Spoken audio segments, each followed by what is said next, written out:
A primeira eleição presidencial na Rússia desde 2018 começou hoje, 15 de março. Os eleitores têm até o domingo para votar em um dos 4 candidatos que concorrem ao Kremlin. Mas, enfim, apesar da votação ficar aberta por 3 dias, o resultado já é mais do que certo, não é isso, Luca Bassani? Boa tarde para você. É sim, Rafael. Bom dia a você, a todos que nos acompanham. A Rússia, o maior país do mundo em área e com 11 fusos horários, terá 3 dias de votação para a eleição presidencial, que conta com o presidente Putin, obviamente, e outros 2 candidatos, um do Partido Comunista e outro do Partido Nacional Liberal, mas já vistos como cartas fora do baralho, se assim podemos dizer. O presidente Putin poderá assegurar, então, mais uma reeleição por mais 6 anos, ultrapassando nesse período o antigo líder da União Soviética, Joseph Stalin, que ficou 29 anos no poder. Putin, no final deste mandato, poderá chegar a 31 anos no poder, ele que ficou transitando entre o cargo de presidente e primeiro-ministro desde 1999, e na história de toda a Rússia mais recente, ele ficará atrás apenas de Catarina Grande, que ficou 34 anos na frente do Império Russo naquela ocasião. Nós vemos que, neste momento, muitos acreditam que com a vitória praticamente garantida do atual presidente russo, a manutenção dos esforços de guerra na Ucrânia e uma posição hostil ao Ocidente continuará, já que internamente esta mudança nas suas atitudes reverberou positivamente dentro da opinião pública, principalmente aqueles russos mais das antigas, aqueles russos que pegaram o final da transição entre União Soviética e o sistema atual, acreditam que Putin recolocou a Rússia perante as nações do mundo e não se deixou intimidar. Obviamente que essas são pesquisas feitas de maneira interna. Vale a gente mencionar que também outros candidatos que eram contra a guerra foram barrados do sistema eleitoral, não puderam competir, além, é claro, da fatídica morte de Alexei Navalny durante o mês passado, ele que foi o maior opositor de Putin durante a última década e até agora não teve as causas de sua morte explicadas. Obviamente que nós vemos que a chance para qualquer oposição nascer neste momento na Rússia ou enquanto Putin continuar como presidente, elas são as mais remotas, Rafael. Valeu, Luca. Luca Bassani conversando com a gente ao vivo, direto da Europa. Vilela, Amanda, a gente fica tentando extrair algum recado ou da participação popular ou da vantagem que Putin terá em relação aos adversários, mas tudo fica corrompido, não é? Porque a eleição parte de uma premissa ou parte de um princípio que não nos permite tirar nenhuma conclusão dela, a não ser que a Rússia é sem ninguém pegar em arma, né? Sem ninguém usar tanque, sem ninguém fazer nenhuma espécie de ato tão claro assim, tão concreto. A Rússia passou por uma espécie de golpe, esse chamado golpe de Estado moderno, né?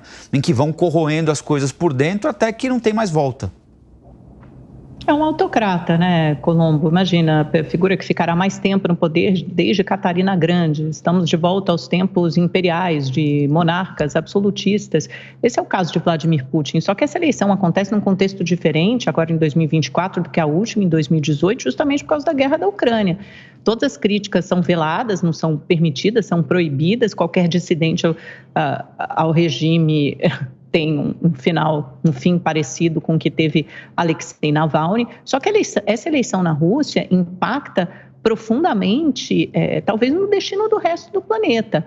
Muitos europeus veem assim como tenebrosa a perspectiva da continuidade de Putin ao poder, aliada a uma possível eleição de Donald Trump nos Estados Unidos.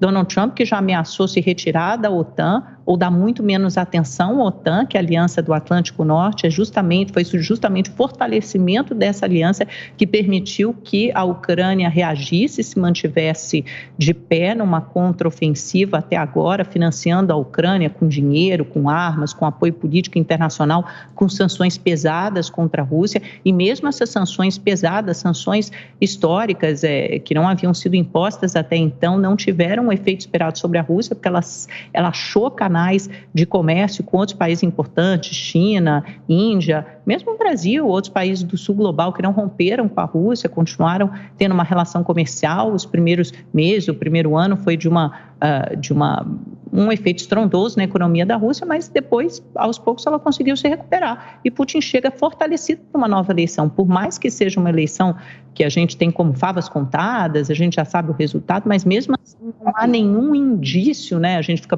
procurando, como você disse, Colombo, essas indicações subliminares de que Putin esteja mais enfraquecido ou que tenha hoje menos apoio popular. Ele é um líder popular e quem diz isso são organizações independentes que fazem pesquisa de aprovação de popularidade na Rússia. Ele continua com o apoio da maioria da população. Pois é, o fato é que nós temos na Rússia uma ditadura do ponto de vista mais evidente possível. Temos um governante que se eterniza no poder, que faz arranjos na Constituição para se manter no poder. Temos um governante que aniquila a oposição, que não permite com que segmentos oposicionistas de verdade acabem surgindo. Hoje você tem na Rússia uma oposição ali muito simplória, muito de fachada, apenas para dar um verniz de democracia, mas os principais opositores mesmo são devidamente aniquilados. E você tem um país que está em guerra, que invadiu um outro país da Europa, uma guerra essa que está produzindo uma matança tremenda, com números que ainda não são revelados, até por estarmos ainda diante de um conflito entre duas nações. Mas você já tem milhões de pessoas desalojadas de suas casas, passando fome, e o fato é que esse governante demonstra cada vez mais força e cada vez mais capacidade de influenciar no jogo internacional. Essa polarização geopolítica, ela se encontra cada vez mais clara da forma mais intensa desde o fim da Guerra Fria. De um lado, um segmento capitaneado pelos Estados Unidos e pela Europa, de outro lado, um segmento capitaneado por Rússia e por China.